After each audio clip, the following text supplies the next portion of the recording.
Muted. Played here on the screen. We have four really strong influencers who we work with on a regular basis here at Carusele, and we'll get a chance to hear from them about what makes a good relationship with a brand, what makes a not such a good relationship with a brand, and the like. So it should be a really strong session.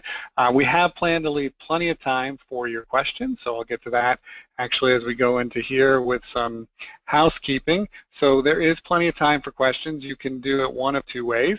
You can either submit your questions in the GoToWebinar questions panel, and we have a person who's watching those and reading those, so submit those anytime. You can also tweet throughout. We're watching at Carusele. It is spelled a little unusually, C-A-R-U-S-E-L-E, or use the hashtag InfluencerWebinar. We're watching for both of those.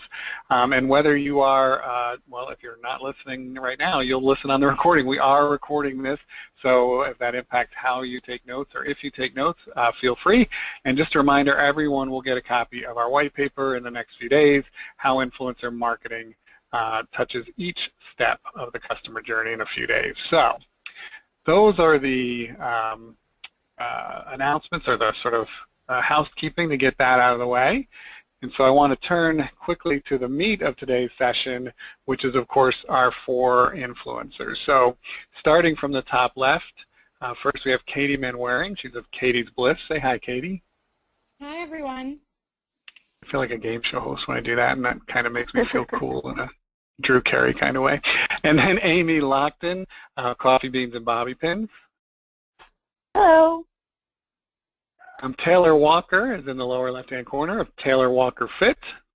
Hi there.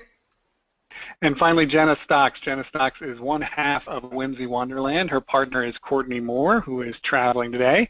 So Jenna is, I don't know if you're Whimsy or Wonderland, Jenna. Which one are you? Let's go with Whimsy. All right. And I'm Jim Tobin, the one making the weird face in this picture over here, but that's the only one they let me use. So with that, we're going to go through a series of questions that we have planned for these folks, and then again, feel free to ask your questions as we go.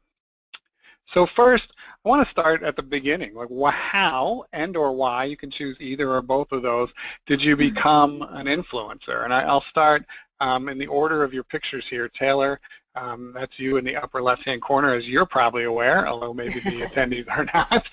Taylor, how or why did you become an influencer? Well, long story short, I actually formerly was a high school PE teacher, former professional dancer. Once I landed my job, I was in the high school having a great time, working my way towards tenure, and my husband proposed, and then shortly after that we actually got an offer in Oregon for his career. So I did what any normal girl would do. I quit my job and my life to follow my husband across the country. Found myself out there, absolutely loved it, started making friends, got back into auditioning. Before I knew it, I was working fitness jobs for Nike, but just so happens my husband got another offer, and we found ourselves in Miami, and I had to start from scratch twice in 3 years, and it was really hard, very emotional, and I told him, I said, I never want to have to do this again. I need something of my own where I can have an income, influence people, still make those connections, and when I signed with Wilhelmina Models, it's a big modeling agency in New York City, a lot of people on the board are just that. They're influencers, they're trainers, they're health coaches, they're things like that. So I found I needed to walk my truth. I started my website, and before I knew it, I have this side business, and I'll never have to start over again, which is the best part for me. That is really interesting. I didn't know any of that. That's fantastic. Do you remember the first time you sort of put up a video or an image and did this, and were you afraid that nobody would pay attention, or were you pretty confident you could build an audience? Well, it was pretty amazing because what I did when I first started my Instagram page was I connected my Facebook to it. So right away I started saying, oh, there's something here. I posted a picture of, I think I was at a Jay-Z concert with my husband, and I started eating healthy, and I was kind of like, what am I going to do? What am I going to eat? I found a black bean burger, and I made a funny face at it. I ate it. It was delicious, and before I knew it, these comments started rolling in, and I realized there's actually something here. People want to know how you can stay healthy but live that balanced lifestyle, and that was kind of the start of it for me. It was not always easy. It's still not always easy, but I think the natural progression has been really beautiful to watch. Excellent. Amy, How about you? So I will also try to make this long story short, but I'm not very good at that, so I apologize in advance. So my husband is actually a resident physician, and he was in medical school. We had just gotten married, and he was studying literally like every single moment of the day on his rotations, and I was honestly just bored. And I had lived in this terrible, terrible, terrible apartment when I was in grad school, and I had this really old fireplace that I wanted to know how to decorate the mantle of. So that's how I kind of found blogs, as I was, searching and Googling, and I stumbled upon all these great home decor blogs, which eventually led to all these like fashion and style and lifestyle blogs. So when my husband was working all the time, I thought, I have a really nice camera. I have a lot of clothes. I have a terrible apartment to help decorate. I could do this. So, I ran it by my husband and my best friend, and they were like, totally. So, a couple years passed, and it was really just a hobby. And then, I've been blogging since 2012, and in the last couple years, I've really tried to take it to another level. I too have had to follow my husband to a different state for his position, and now he's a resident, so he works even longer than he did when he was in medical school. So I had a lot of time on my hands, and luckily, I've really been able to make this not just a hobby, but something that helps support our family and, brings in money for us, which is amazing. And it's been such an awesome opportunity.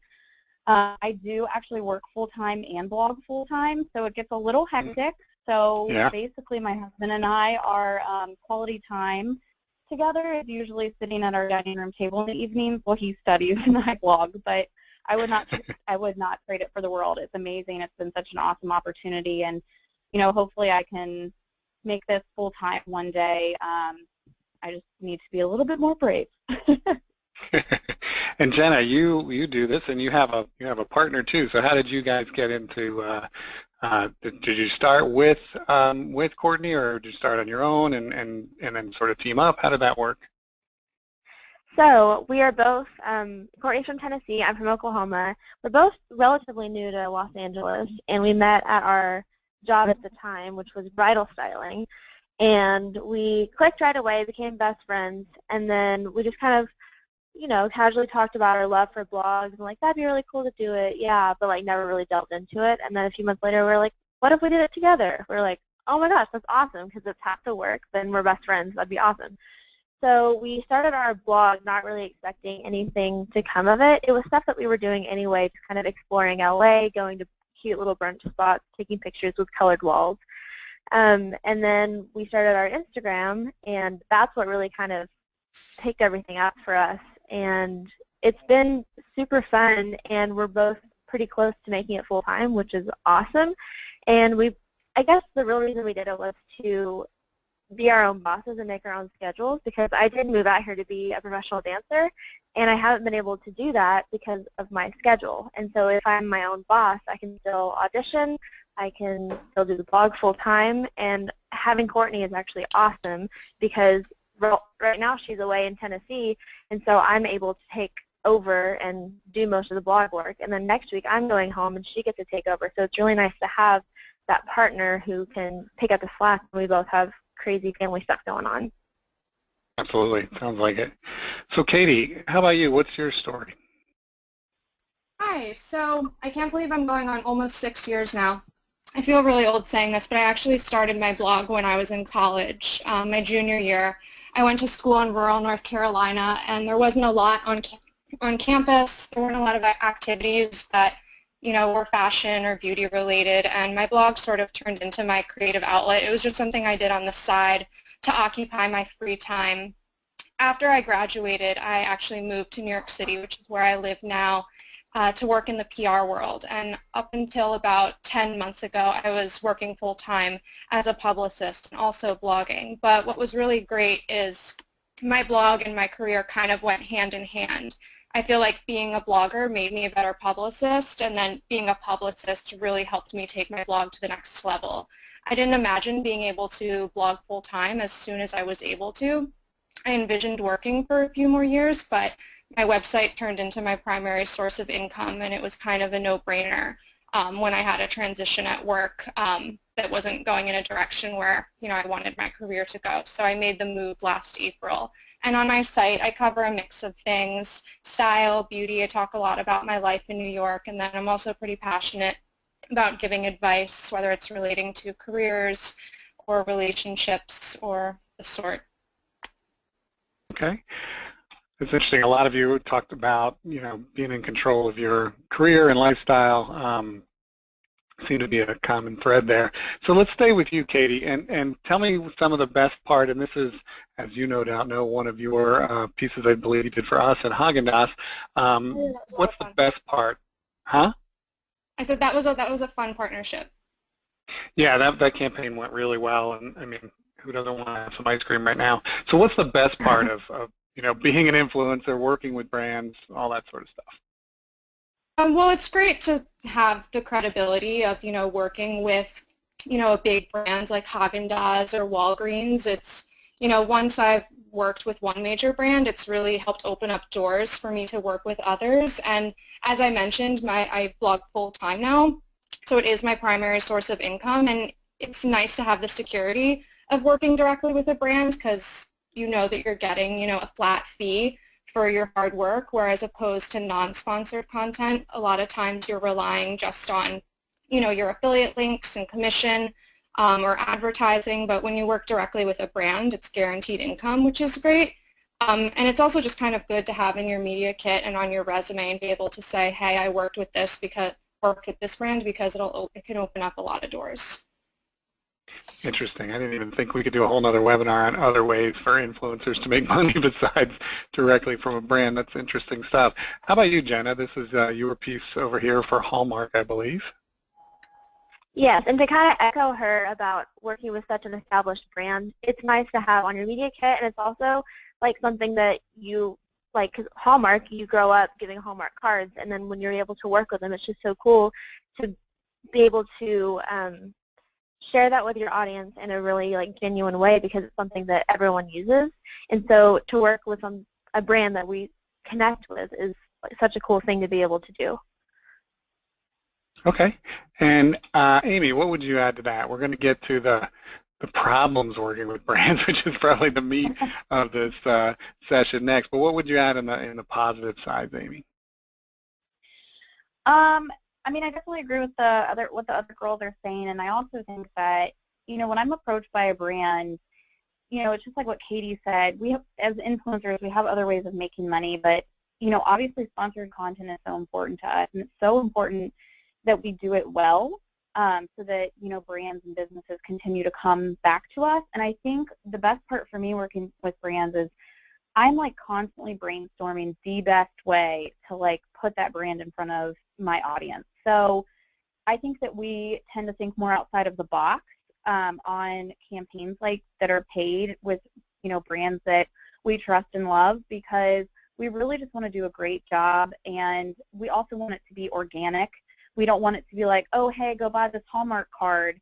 We want to say, the gift of giving cards is fading, but this is why we love it, or something along those lines, so that people are like, oh, yeah, I didn't think about it that way. So I think it really just, is really challenging, which is great because I think it pushes us to work harder for the brands that we're representing. Yeah, I remember the first couple of Carusele programs we did. They were kind of test programs even in probably 2014 when we started sort of formalizing this product. I was shocked how we've been doing influence marketing since 2008, but I was just shocked at how good the content was at creating that connection between what you want to talk about and what the brand wants to talk about. When we get that right, it's just really nice stuff. So Taylor, anything to build on there? Yeah, I think we touched on a lot of great points there, especially the fact that when you are generating and creating sponsor content, you put a little more effort into it. And I think from a blogger perspective, for myself, I'm more of a mid-level blogger, and I thought when I first started that I needed to have all these followers and all these page views. to make money. But that wasn't the case. So if you are a blogger who's just starting out, if you continually put together quality content, it's really nice when you do get those sponsored posts in your inbox, you know, those inquiries, because you do start to feel wanted. And as a blogger, I think that also propels us forward and gives us boosts of confidence. So if you're looking for influencers that build that work that you might want to work with that might not have 100,000 followers, they might give you 99% of their attention for that month. So if you're kind of if you're a brand and you're questioning whether or not to work with the influencer that has hundreds of thousands of followers or that influencer that might have 1,000 to 2,000, you know, that's just something to think about there. Totally agree. I mean, I think a lot of brands and marketers confuse reach and influence. They're not the same thing. You know, a tweet from Justin Bieber, sure, he's going to reach everybody, but I don't know that it's going to move product as well as a really, you know, aspirational sort of a post like we have created here. Absolutely. So we can take as much time on this slide as we want, and this is in no means bashing brands as much as trying to get to the watch outs, the things that annoy you guys or the things that end up with bad content, whatever the case may be, that it doesn't work out. As I think every brand I've ever worked with goes into this for the right reasons, and sometimes it works better than others. So Jenna, can you start with maybe something you found in working with brands that doesn't work out that well? Sure. So I think because this whole influencer thing is such a new frontier, it's kind of unmarked territory. No one's really made up, you know, strict rules or guidelines for how to work with a brand or how a brand works with an influencer. And so a lot of problems we've had, or just like things that don't cross over between brands, is non-specific direction in what they're wanting, or like if they start off with an idea and then we give them what we've worked hard on because this is what we've talked about, and then they come back with us, or come back to us with these different ideas. And so it tends to be more work when it's not a very specific direction in what they're wanting. And I also think that maybe sometimes they don't realize how much work goes in on our end, because it comes out with a pretty picture that looks like, oh, we were just out and about doing this, which is the goal. Mm-hmm. And then also another thing that I talked to Cortney a little bit about this one and what we should share would be like the payment time and the form of payment, because a lot of brands have different timelines that they're comfortable with, or ways that they would like to pay. Sometimes it's PayPal, sometimes it's Venmo, sometimes it's a check that comes 3 months later in the mail. And so there's no really, I don't know, accepted form of payment. Yeah. Consistency, yeah. And I think that's something that can be worked on. But I'll stop there and let the next girl go. All right, Taylor? So this might just be because I am in the industry and I do a lot of print jobs and things like that, but I think the use of imagery when the brand isn't upfront with you, or they just get excited and they want to use your images everywhere. In the modeling world, there's something called usage. So usually when you start a job, you have your flat rate, and then they say, okay, we're going to be able to use your picture on our website, Instagram, maybe marketing materials, and there's an additional usage rate. So what I found with certain brands, and this is something I've had to learn to do up front, is you sign on the dotted line. They say, this is your social, these are what you're going to do for social. We're going to use it on our Instagram and Facebook and share your content. That's all a thumbs up. But what I've had an issue with later on is all of a sudden I'll find my picture on a website without permission, and then to go as far as using images that we worked on used in marketing campaigns. And I think, yes, we've worked really hard to put these images together, as Jenna just said, to make it look as natural and as beautiful, but I think there needs to be an upfront discussion about where they're going to use the pictures afterwards. I think Instagram is obviously a free-for-all right now, but I think just being upfront about where the pictures are going to be used is really important. Absolutely, and making sure, you know, because compensation should follow that. If you want it on only your Instagram, that's one level of exposure. If the brand wants to use it 5 times over the next year on their Instagram, it's a different thing. Mm-hmm. Okay, Katie, are you on a balcony right now eating fruit overlooking the ocean, or? I wish. That's where I was about 2 weeks ago. One of my biggest pet peeves with working with brands would have to be the expectations with turnaround time. I've gotten a lot better about being upfront about how much time I need. For example, for a blog post, I ask for at least 3 weeks, 3 to 6 weeks to put together a sponsored campaign. And even with Instagram, I'll ask for up to 2 weeks because I do work with photographers from time to time. I can't just churn out photography, and I think brands are getting better at understanding that. Bloggers have lead time the same way that a journalist or an editor at a magazine would. And even with my Instagram, I plan out my content about a week in advance. So just being upfront with brands and telling them how much time I need is something that I do now. But I've definitely run into situations where brands will ask for content within a few days, or they'll say, can you get this up by the end of the week, or can you post next week on this date? And I think when brands leave it a little bit more open-ended and ask the influencer what time frame is doable for them, and then giving them, for example, with a sponsored Instagram, I like when brands let me choose the time of day that I want to post the Instagram, as opposed to telling me when, because I can see when I have the highest engagement in my analytics. So I think having an open dialogue is better, as opposed to brands trying to micromanage timing. Yeah, and we find the timing too is particularly difficult at certain peak periods, like holiday time. We could just, you and people like you are much more likely to tell us we just can't fit you in because we're already booked up too, and you don't want to do too much sponsored content, obviously.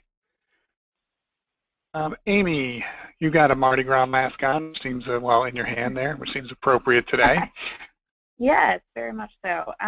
So I completely agree with everything that all the girls just said, and I cannot even reiterate more what they were saying. I also think, I think it was mentioned earlier that it's really challenging when a brand doesn't give guidance.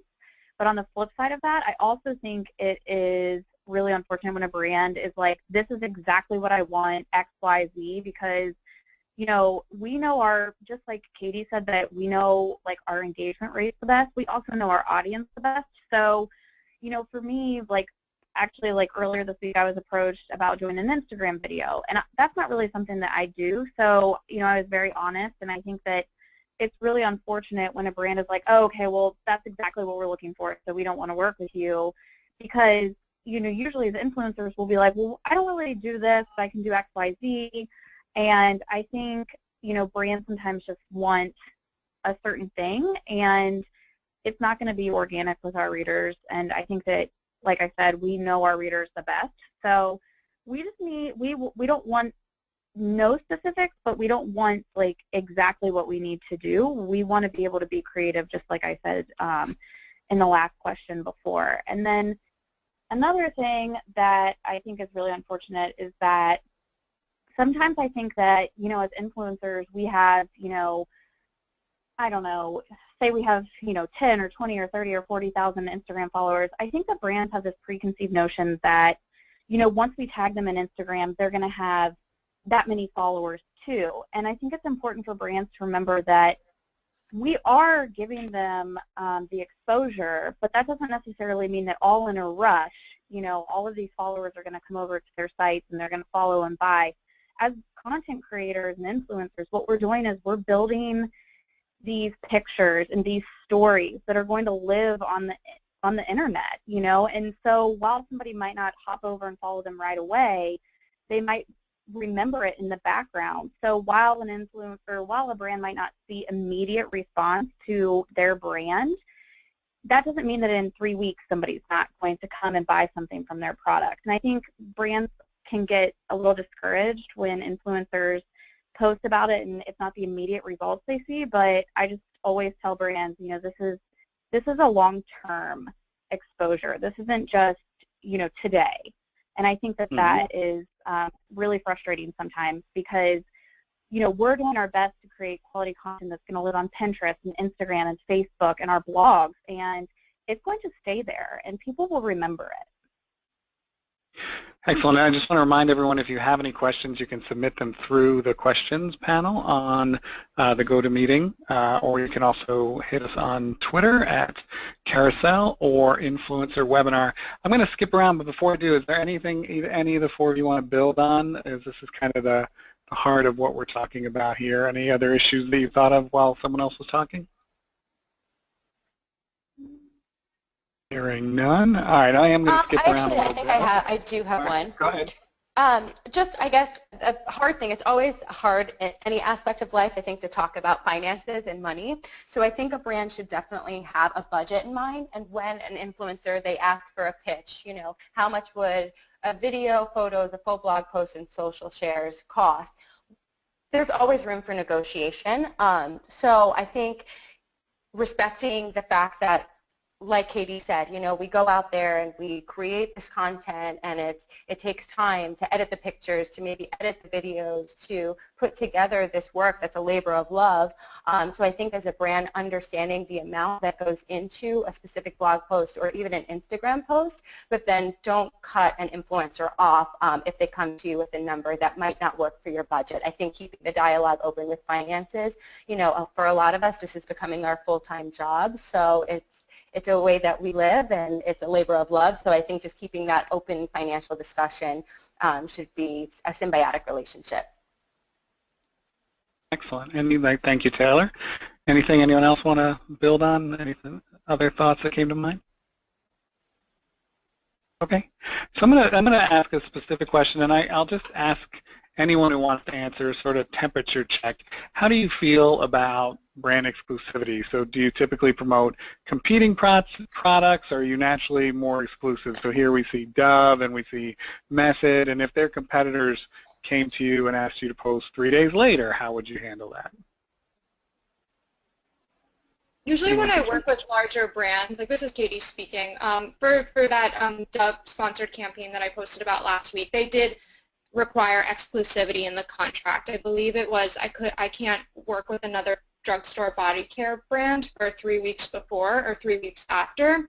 And I'd actually done another sponsored campaign with Olay the month previously. So when Dove reached out to me, I was very open and told them about my Olay partnership. And so when we were going through the conversations about timing, they were aware of it, and we made sure that we planned for my Dove partnership to go live with a large enough window of time that it wouldn't seem, you know, too sponsored or too back-to-back.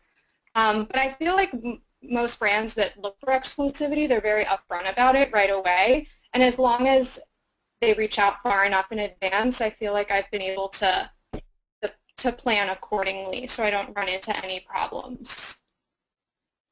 Okay, excellent. I actually agree with brand exclusivity just because I've talked to Cortney a lot about not wanting to just become a giant commercial. And so I feel like when you do too many things that are similar back to back, your followers actually get confused.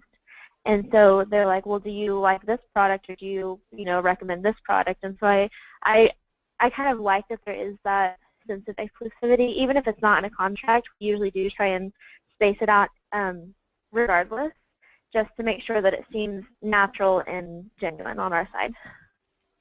In our standards, as you all have seen, but for the attendees, our standard is a 30-day exclusivity following, and we'll typically ask if you posted anything competitive in the recent past, unless a brand wants to engage in an ongoing relationship, like an ambassador program that we have with several of our clients, and then if they're willing to commit to 12 months, then I don't think it's unreasonable to ask you to commit to 12 months. But I think it would be strange for a brand to say, well, we'll give you, X number of dollars one time, and you should be, loyal to us forevermore. Mm-hmm. Agreed. Okay. And how much do you worry about our friends at the Federal Trade Commission in complying with their guidelines? Any of you? I think brands have gotten a lot smarter, and I feel like any time I work with a brand on something sponsored, they always require FTC disclosure, but I mean, I've been blogging for 6 years now. It's just part of my natural. Anytime I'm putting together content where I've had a product that's been gifted, or if it's sponsored, it's always disclosed. Yeah, it's a best practice, I think, for everybody. Totally agree. Amy, were you going to add something there? I was just going to say that I think as bloggers now, like the more serious, obviously, that we want to be taken, the more serious that, you know, we're making sure that we're compliant in all of the areas. For example, I did a sponsored post last week, and in my Instagram, I just did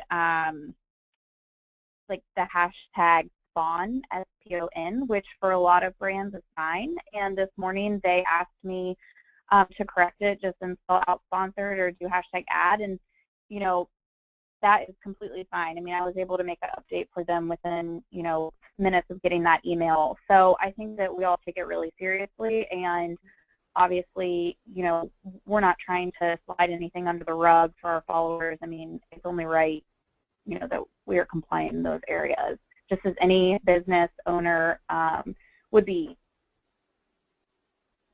Yeah, there's a growing question about whether SPON alone is enough, so we're encouraging other hashtags as well. Sorry, who did I interrupt there? It's Taylor. I also think it's great for consumers because I've had some followers and actually family friends who said, well, you get paid for everything you post about. And that's not the case. A lot of us who are posting about our lifestyles, there's plenty of products that I use that I don't get paid for, but I still post them anyway because I want my followers to know about them. So by having a blog post, and it's, you know, that FTC compliant is that blanket statement that starts the blog post or the hashtag on an Instagram, it lets your followers and your readers know that, yes, I'm getting paid for this, but there's plenty of others that I don't get paid for. So I think it definitely sets the bar for helping people decide for themselves whether or not they want to buy the product. And let's skip to some happy photos here of each of you and, well, and the dog. What was the best, what is your most favorite or most memorable project that you've worked on with a brand, and what made it so unique? So I'll start with the La La Land photo that we did down in the corner there. That one was really fun for us just because we're very passionate about musical theater and living in LA, and so being able to do that for our Instagram and get paid for it was really, really fun. So as far as like, you know, having fun doing it, I would say that project, but as far as like working with brands and having like a very easy time doing it, I would say the things that we work through Carusele with, because it's been the most efficient, doing all the Hallmark and Walgreens. I would say that that's been the best like process of doing projects. I'm giving you a virtual hug right now for that plug. Thank you so much. It's true. All right, how about you, Katie? I would say my favorite brand partnerships are the ones that have become ongoing. Like, for example, I've worked with Walgreens and Hallmark multiple times through Carusele, which has been wonderful because I feel like I've just gotten close to the brand, and it feels a lot more organic because I didn't just talk about it once. But in terms of other partnerships, like one of my favorite brand relationships that I have is with the Ritz-Carlton, which is the photo that you see here that was taken at the resort in Cancun. And I'm not paid for any of my coverage for them, but it's just a great relationship because it gives me the opportunity to travel and, you know, work with such an established, highly regarded brand. And I always feel like I'm a little bit more creative when there's a travel element to my content, so it's just opened up a lot of doors. Well, you know, Jenna and Katie, you both mentioned the Hallmark program. That is an ongoing ambassador program, and what we found is that went the content toward the end of the year program. We're actually doing it more this year too, but as the program matured, the engagement rate actually increased 4 times, increased fourfold. So I think not only did you guys get your voice and comfort and used to working with the brand, but I think your readers began to understand your affiliation with the brand and react to it 4 times more than they were doing initially. So I think that's an important message for brands out there too, that influencer work is great, and there's lots of data that shows it works. Our ambassador programs that are ongoing seem to be doing even better than that. So Amy, that is your dog in the suitcase. What is your, I think it's your dog, it's a dog in your image. That is one or two of my dogs. The other one's not in that suitcase, she's larger. I don't want to sound like repetitive, but I really enjoyed working on the Hallmark program with Carusele because in my family, this is a running joke, I'm not even kidding, I have become known as the person happy mail with cards and things, because it's such a lot of art, I feel like, and because we live in North Carolina, our family is back in Ohio, my family's just come to expect these cards for the holiday, and if I don't miss them, my grandmother literally called me like, I didn't get a birthday card. So it was something that was very natural for me because I really love giving cards. I think that sometimes, that can be better than a gift. So I thought that partnership was just really, genuine with my life and all of those things. Another partnership that I had a ton of fun doing, and like Katie, I wasn't paid for it, but I worked with Southeast Toyota in Durham, and they've given me cars to drive a couple times, and my girlfriends and I road trip to Charleston in a Prius, and it was hilarious because we had it packed to the max, but it was also awesome because we only had to fill up our tank of gas once. So, partnerships like that necessarily that aren't always paid, but are just really great opportunities and a lot of fun and memorable are also great to participate in at times. Okay, excellent. And Taylor, I jump like that all the time. I was doing it right now, actually. I was just very happy to be on a cruise, And I do have to agree with all 3 of the ladies. My first big sponsored campaign actually came from Carusele, and it was a Walgreens campaign.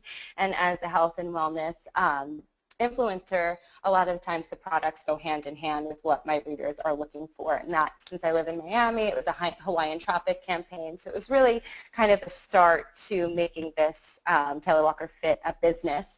Another great one that I had this year was I actually got to host my first event with Cortney, and it was at Wonderland 108 Miami, which is a huge yoga festival for anyone who's in with health and fitness. So it was really nice to kind of interact with people, gain a new following, gain a relationship in person with a brand, and that was really exciting. And we've kind of just discussed doing future campaigns together in the future. So it was nice to do some live events as well. Excellent. So let's talk content right now. This is really as much about content. What are you seeing from your readers? What are they? How are they reacting? What types of content are you seeing that resonated the best? I think seasonal. This is Katie speaking. I think it's important as an influencer to always trying to think a little bit ahead.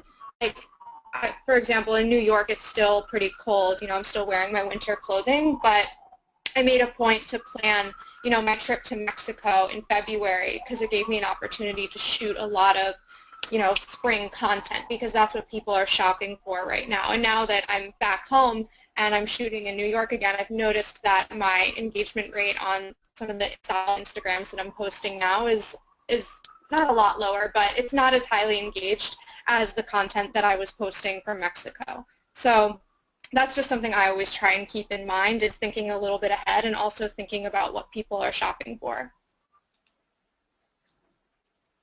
Okay. A lot of our content where we actually get super vulnerable and real with our readers has become more engaging, I think, to let them in, because I think a lot of lifestyle bloggers in our circle, it stays really happy and bright and colorful, which is, of course, what we love and do also. But I think getting real with our readers, whether it's for a sponsored post or not, is really letting them in a little more. It's kind of refreshing for them to see. So we're actually more recently seeing more engagement on the posts where we kind of let our readers in a little more. Excellent. And I was looking at the screen for questions. All right. So let's turn to those questions at this point. So audience questions, we've got a few that have come in. Rico asked, what was your first steps toward connecting or working with different brands? Did they reach out to you, or did you approach them about an opportunity?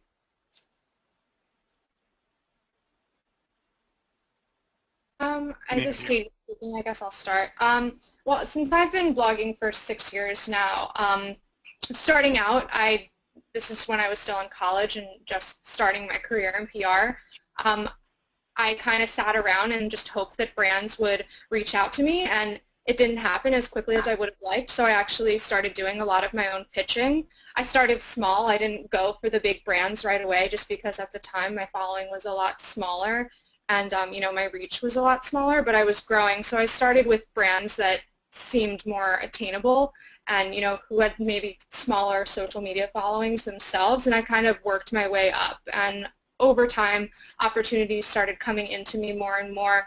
But even today, I still do a lot of my own pitching and a lot of my own outreach. If I see a brand that I really want to work with and I think that would make sense for me, I have no problems, researching to find their PR contact and, sending a pitch, introducing myself. We've actually had the opposite experience. We have not yet reached out to a brand. I think you guys at Carusele found us when we were still baby bloggers and kind of helped jumpstart our sponsored content. And so that actually helped propel us to be seen by more brands. So we are looking to start pitching because we've never done it before, and that could actually, make our reach wider. But we have not had to do that yet. We've been lucky. And for any other influencers who may be on the webinar, we do hope to pay out close to $1 million to influencers this year. So we're accepting more. Go to Carusele.com and sign up. There's my little plug to get more partnerships like these. So Eric asked, how do brands or partners that are working with you measure their return on investment? Do you know?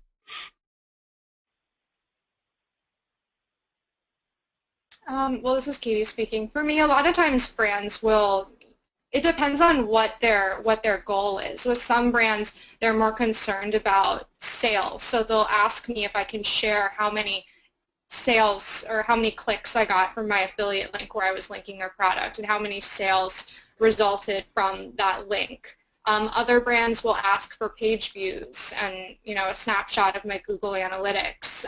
Some brands are only concerned about Instagram, and they'll ask me to send a screenshot of like my engagement and my reach for a specific photo on Instagram. I think it just all depends on what the brand's goal is. Is it sales? Is it reach? Is it visibility? Is it engagement? I think it just all depends on what their priorities are. Okay. Any other thoughts on how brands measure the return? So I'll share one, since we're sort of aggregating a lot of these campaigns. One of the things we do is we measure. It depends on what we've sold on.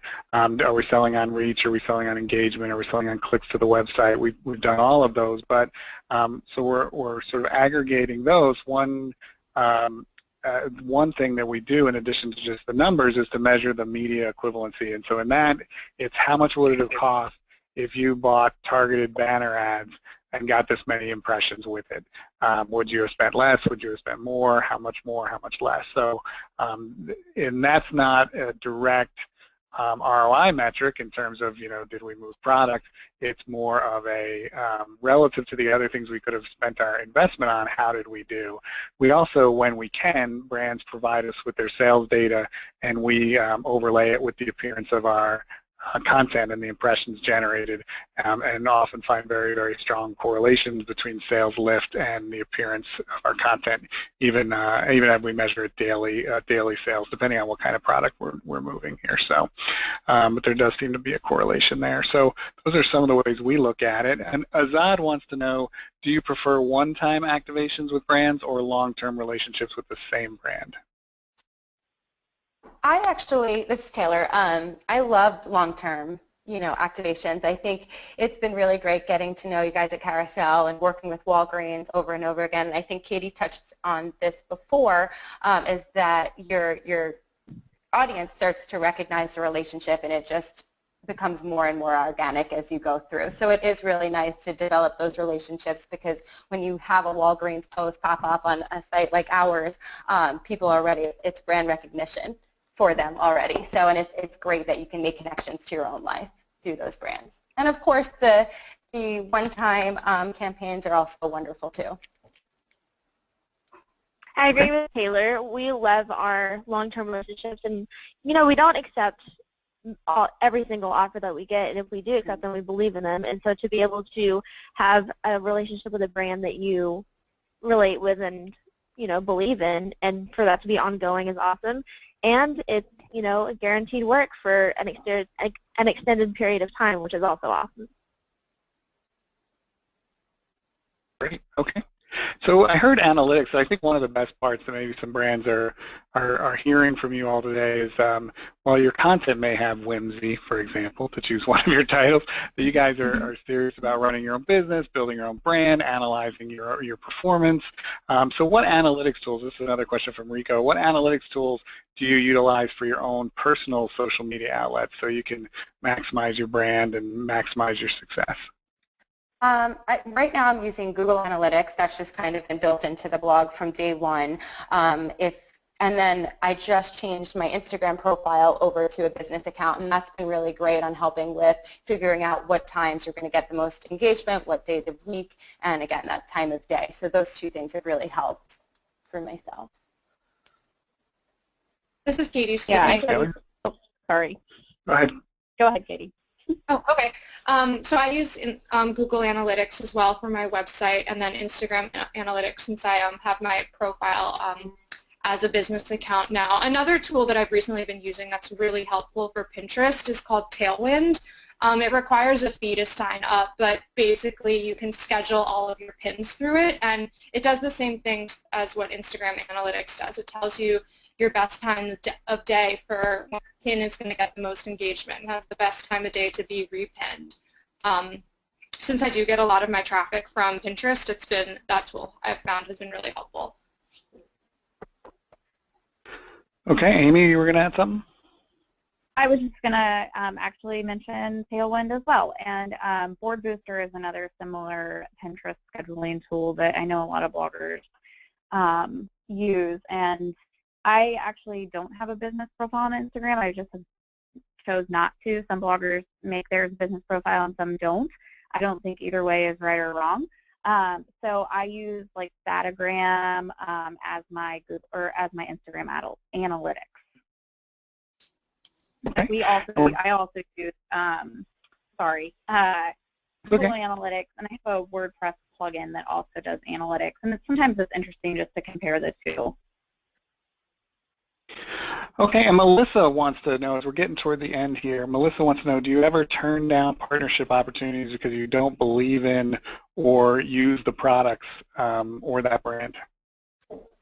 Absolutely. I think, yeah, I think we probably all four of us could say that. And again, that ties back to what I mentioned earlier about people who assume that we get paid for every single thing that we post. And if that was the case, we'd probably be all over the place with the products that we push, with the clothes that we push, all of that stuff. So I think, especially if you've been doing this a long time, you have to be selective in those that you partner with and build relationships with. I agree 100%. All right. And one quick question that I can answer here. Jamie asked, how much does a brand have to pay to start working with Carusele? We start at $10,000 and go up to many hundreds of thousands of dollars, depending on what you're trying to do. So I can answer that for you. And a question came in over Twitter from Mommy Posh. What are your favorite photo editing tools? So for iPhone, we really love A Color Story. It was actually made by bloggers from A Beautiful Mess. And so for iPhone, I would 100% recommend A Color Story. And then for editing on your computer, we use Lightroom exclusively. We are kind of intimidated by Photoshop and would rather pay someone to do it if we have to use it. So we just use Lightroom. And then I also love Afterlight is a great one. And then if you're taking a selfie and you want to beautify yourself a little bit, Beauty Plus is also a great editing tool. That's all I use, which is why my photos are so attractive. For social media, I like to use Snapseed. It's Google's photo editing tool. I found it's the best one that I personally use, but I also use Afterlight often as well. And then in terms of my blog photography, I edit primarily in Lightroom, but from time to time I'll use Photoshop if I need to. Okay, and I think we are just about out of time here. I want to make sure we don't run over. So I want to thank you all for attending, but before I do that, a quick gratuitous plug. We will have another webinar exactly 1 month from today at 1 o'clock again Eastern Time on March 28th, how to spot and create effective influencer marketing. And I'm really excited. Our guest is Jory Desjardins. She founded a little group called Blog Her that you may have heard of, and was president of Blog Her from about 2005 until it was bought by She Knows Media in 2014. So anyone who's been blogging for more than a hot minute knows Blog Her and Blog Her conferences and all that's done. And Jory was there earlier than most. I started Ignite Social Media in 2007, and I thought I was pretty early, and Jory had been sitting in the space for 2 years dominating. So she's fantastic. I've worked with her a little bit in the past, and you know, so this is well worth listening. Yes. Somebody say something? Oh no, my dog's barking. Continue. Okay. And that's how excited your dog is going to register. You can register with this bit.ly. It is case sensitive, as most bit.lys, I think all bit.lys are. Carusele and March, C-A-R-U-S-E-L-E, and March. I will also, of course, stock all of you registrants on email, but go ahead and register even if you cannot attend. So you'll get the recording, because I remembered to record this one. I'll remember to record in the next one.